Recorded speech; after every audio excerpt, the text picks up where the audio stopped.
Почитувани сограѓани, притисоците пред референдумот за промена на името се огромни, а посебно притисокот се чувствува кај вработените во јавната администрација и локалната самоуправа.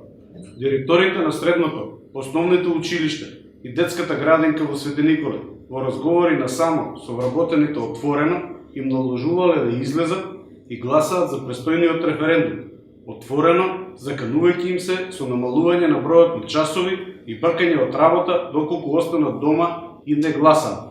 Според нашите информации, случајот не е изолиран, а обидите за заплашување и уцена на гласачите се случуваат и во другите државни институции, а посебно кај вработените во општина Свети Николе.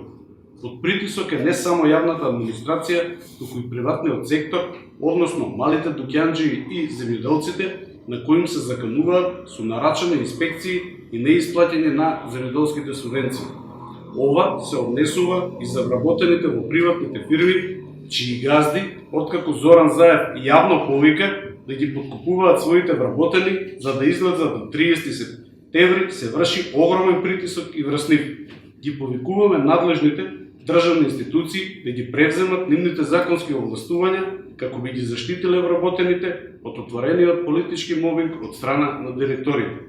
За жал, овој пример за предизборни нерегуларности не го забележуваат ниту надлежните наблюдувачи од ОПСЕ и ОДХР и не превземаат соодветни мерки овие уцени и заплашувања да ги евидентираат во нивните извештаи. Македонскиот народ е мудар и нема да потклекне на овие уцени и заплашувања. Македонија ќе победи. Благодарам.